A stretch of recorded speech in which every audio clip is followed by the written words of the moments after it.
The sunlight filtering through the skylights of the workshop caught the facets of the sapphire in Eliza Chen's hands, sending shards of azure light dancing across her focused face. Her nimble fingers adjusted the stone a fraction of a millimeter, ensuring it sat perfectly in its platinum cradle. "There," she whispered, satisfaction warming her voice. "The azure pendant is complete."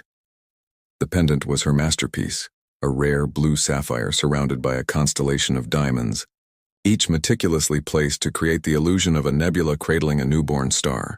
It had taken Eliza 3 months of painstaking work, designing and redesigning until it was perfect. Outside her sanctuary, Stellar Gems' bustling Manhattan showroom hummed with activity. Her husband Jackson Chen, CEO of the company they'd built together, charmed potential investors with his practiced smile and polished pitch about innovation in design and pushing artistic boundaries. Those were Eliza's words, her vision, but Jackson had always been the face of Stellar Gems while she preferred her workshop. "Mrs. Chen?" Marcus Lopez, her assistant and confidant, appeared at the doorway. "It's magnificent. Truly your finest work." Eliza smiled, tucking a strand of dark hair behind her ear. "Thank you, Marcus.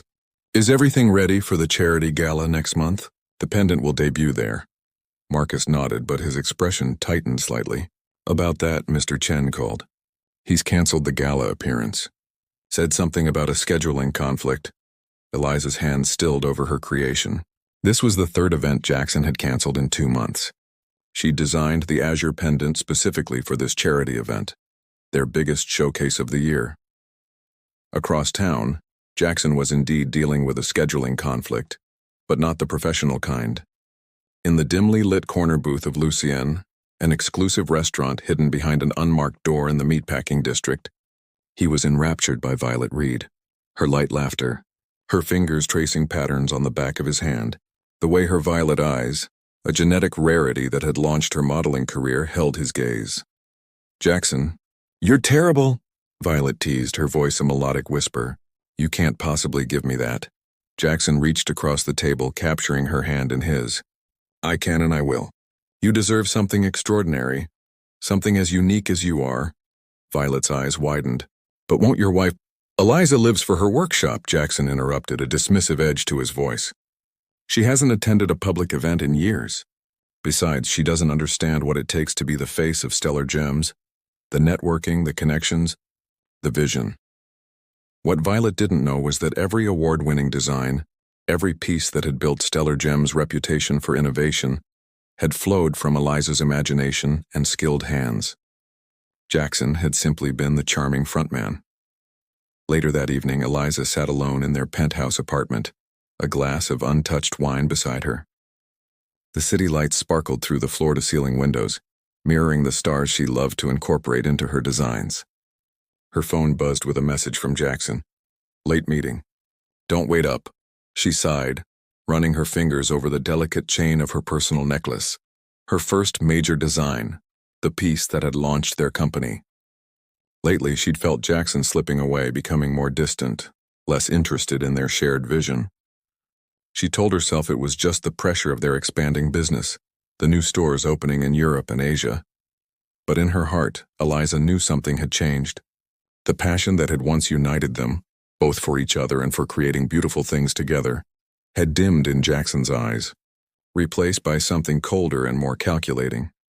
What Eliza didn't yet realize was that Jackson had plans for her azure pendant, plans that had nothing to do with charity galas or Stellar Gems' reputation, plans that would soon shatter the delicate balance of their carefully constructed world.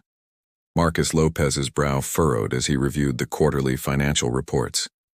Something wasn't adding up. The expenses from the vault, their most secure holding for exceptional pieces, showed a discrepancy. An item had been removed without the proper documentation chain. Not just any item, but the azure pendant. The door to the workshop opened and Eliza entered, carrying 2 cups of tea. She placed one beside Marcus and settled into her chair with the other. "You look troubled," she said, blowing gently on the steaming liquid. Marcus hesitated. "Mrs. Chen, Eliza, have you authorized the removal of the azure pendant from the vault?" Eliza's cup froze halfway to her lips. "No, it's scheduled for the charity event." "Why would it be moved?" According to this, Mr. Chen signed it out 3 days ago, under special promotional consideration. A cold wave washed over Eliza. She set down her tea, the liquid rippling from her trembling hand. Show me. As they reviewed the documentation, Eliza's phone lit up with a notification. An Instagram post from a fashion influencer she vaguely recognized. A candid shot of Jackson at Balthazar, his arm around a stunning woman with striking violet eyes. The caption read, "Power Lunch with Stellar Gems CEO Jackson Chen and rising star model Violet Reed. Watch this space for exciting news." "That's the third lunch this week," Marcus said quietly. "They've been seen together at 11 Madison Park, Le Bernardin." Eliza's voice was surprisingly steady. "How long have you known?" "I suspected for a month. Confirmed it 2 weeks ago." Marcus's eyes were apologetic. "I wasn't sure how to tell you. That night, Eliza didn't go home. She stayed in her workshop, methodically pulling together financial records, design patents, ownership documents. By morning, she had a complete picture, not just of Jackson's infidelity, but of something far more insidious. Jackson had been quietly shifting company assets, preparing to launch a new brand with Violet as the face. The azure pendant was to be the centerpiece of this launch.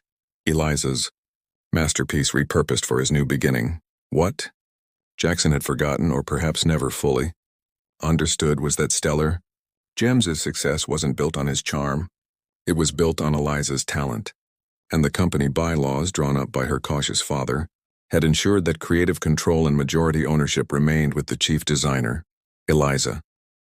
Meanwhile, Jackson guided Violet through the private back entrance of Cartier Mansion, where his friend Thomas, a master jeweler, waited.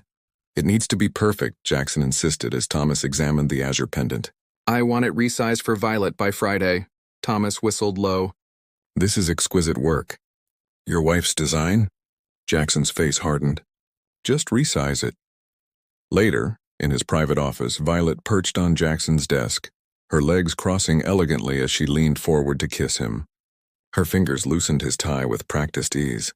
"When will you tell her?" Violet murmured against his lips. Jackson pulled her closer, his hand sliding up her back. "Friday night. I've arranged for us to be seen at Sapphire Lounge. It's going to be spectacular.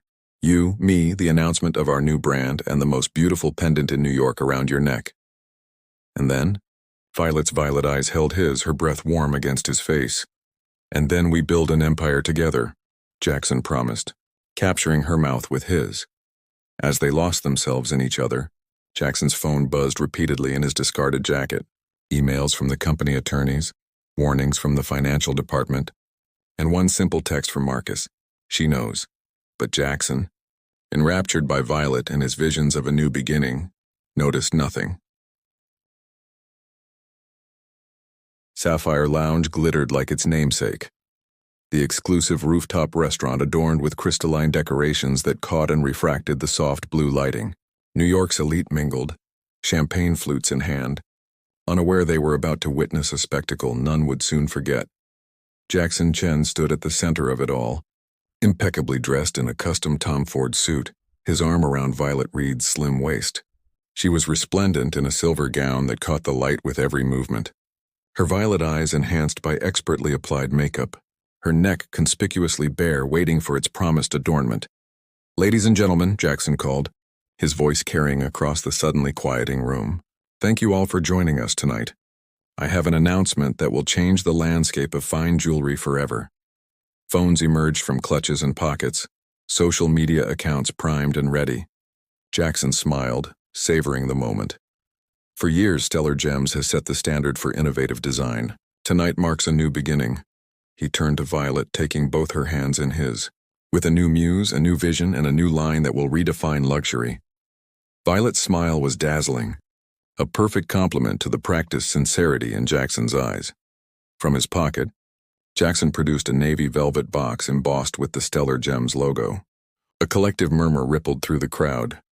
"Violet Reed," Jackson announced, opening the box to reveal the azure pendant. "With this extraordinary piece, the first of our new collection, I ask you to join me, not just as the face of our brand, but as my wife."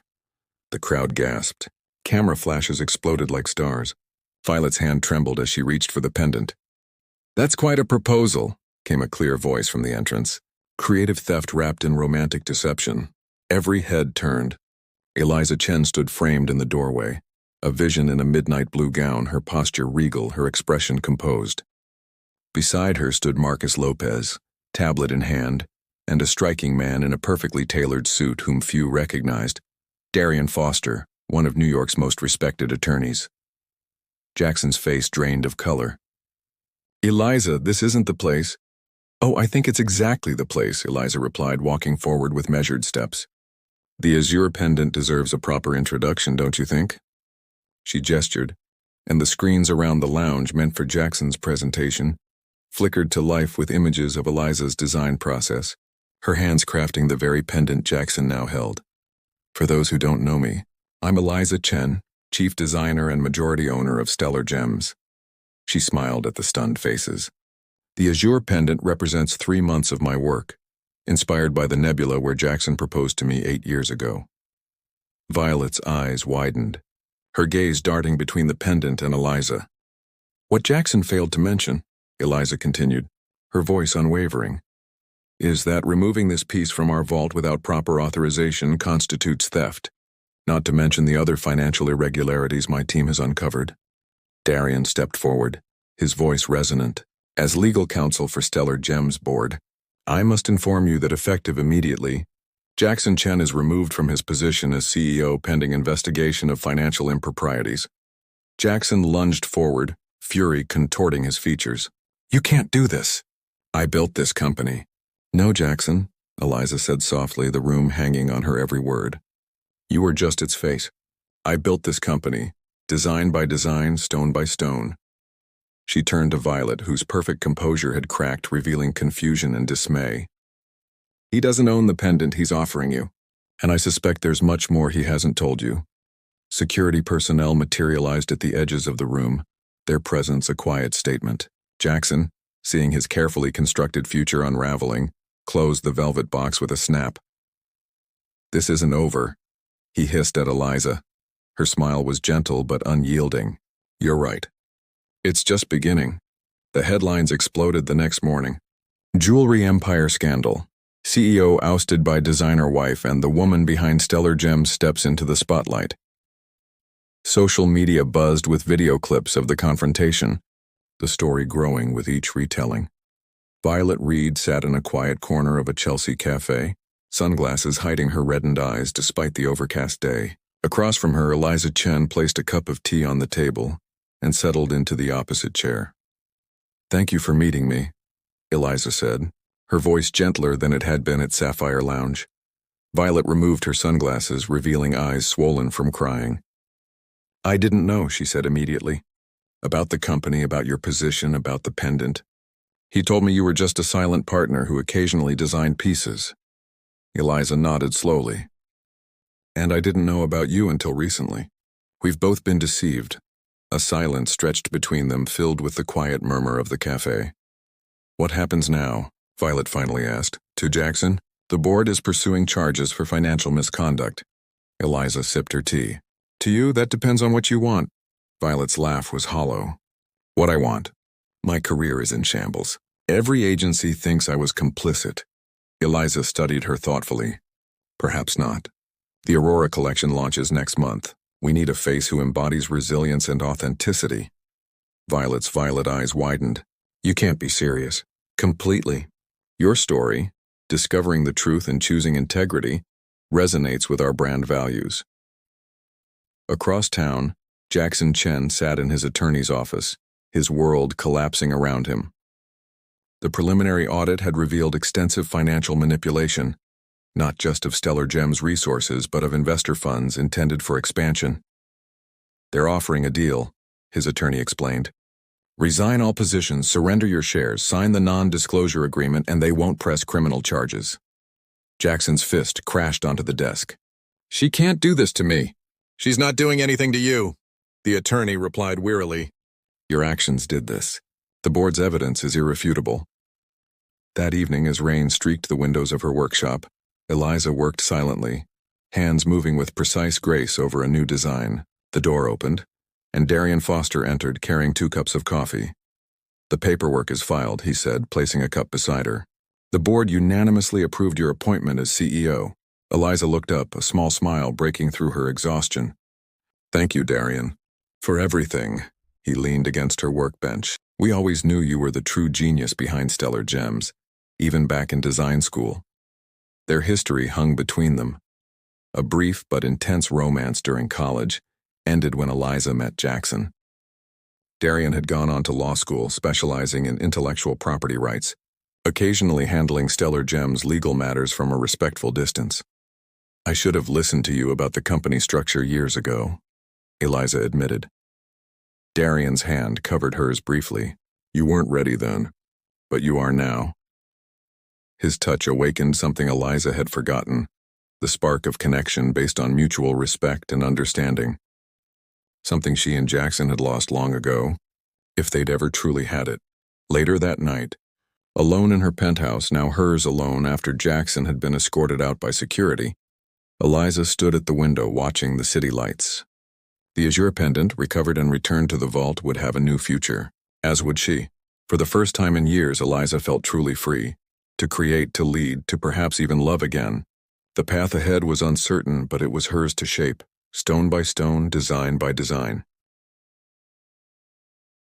6 months later, the invitation-only gala at the Metropolitan Museum of Art buzzed with anticipation. The rebranded Chen Celestial Designs was unveiling its first complete collection under Eliza Chen's sole leadership, and New York's elite had gathered to witness the transformation. The Grand Hall had been transformed into a celestial landscape, with subtle lighting creating the impression of stars and galaxies overhead. Display cases housed exquisite pieces, constellations captured in platinum and diamonds, cosmic events frozen in precious metals and stones. At the center stood the azure pendant, reimagined and reborn. Now it formed the heart of a complete parure, matching earrings, bracelet, and ring, collectively named the Nebula Suite. Beside it, a placard told its story. From betrayal to rebirth, the journey of creativity that cannot be stolen. Quite the statement piece, murmured Darian Foster, appearing at Eliza's side in a perfectly tailored tuxedo. His hand found the small of her back, a touch that had become familiar and welcome over the past months. Eliza smiled up at him, resplendent in a gown that mimicked the night sky, her only jewelry a pair of simple diamond studs, her first design, created in college. The collection or the pendant story? She asked. Both, he replied, his eyes warm. Though I'm more interested in the designer. Their relationship had bloomed slowly, built on a foundation of mutual respect and shared history. Darian had been careful to keep professional boundaries during the company transition, but once the dust had settled, they had rediscovered what had drawn them together years before. Across the room, Violet Reed was holding court, the new face of Chen Celestial's Phoenix line of more accessible luxury pieces. Her violet eyes caught Eliza's, and she raised her champagne glass in a subtle toast. Their unlikely alliance had proved beneficial for both. Violet's career rehabilitated through the authentic story of deception and redemption, and Eliza's brand gaining a spokesperson who embodied both elegance and resilience. Ms. Chen, called a voice, and Eliza turned to find Amara Wilson, editor-in-chief of Stylus magazine, approaching. The collection is magnificent. Would you grant us an interview? Of course, Eliza replied, squeezing Darian's hand before following Amara to a quieter corner. The industry is still talking about what happened at Sapphire Lounge, Amara began. Your ex-husband's new venture with Asian investors has already lost funding after the prototypes failed to impress. Eliza's smile remained serene. I wish Jackson well, but my focus is on Chen Celestial now. And the future? Amara pressed. There are rumors of expansion into Europe, possibly a flagship store in Paris. We're considering several opportunities, Eliza confirmed. But what excites me most is our mentorship program for young designers, particularly women who might otherwise be relegated to the background. Later, as the evening wound down, Eliza and Darian stood on the museum's rooftop garden, the real stars visible above them, the city lights sparkling below. I've been thinking, Darian said, turning to face her, about cosmic timing. Oh? Eliza raised an eyebrow, amused by his philosophical mood. How if things had worked out between us in college, we might never have become who we needed to be. How sometimes the wrong path leads you to the right destination. His hand slipped into his pocket, producing a small box. Not velvet, but carved wood inlaid with mother of pearl. "This isn't the azure pendant," he said softly. "It's not a corporate statement or a power play." Inside nestled a ring unlike any in her collections, a simple band of meteorite metal, inset with a small, perfect diamond. "It's a piece of the stars," Darian continued, "for the woman who creates constellations." Eliza's breath caught. Unlike that night at Sapphire Lounge, this moment felt real, grounded in truth and mutual understanding. "I'm not asking you to be a backdrop to my ambitions," Darian said. "I'm asking if I can stand beside you while you realize yours." Under the real stars, with the azure pendant story complete and a new chapter beginning, Eliza's answer was as clear as a flawless diamond. "Yes," she said, her voice steady and sure. "Always yes." The meteorite ring slipped onto her finger, not a symbol of ownership but of partnership, of paths diverging and converging again, of wrong turns leading to right destinations, of betrayal transformed into something beautiful and true. In the sky above Manhattan, a shooting star traced its brief, brilliant path across the heavens. Another cosmic event, another story waiting to be captured in precious metal and stone by the woman who had reclaimed her rightful place in the celestial design of her own life.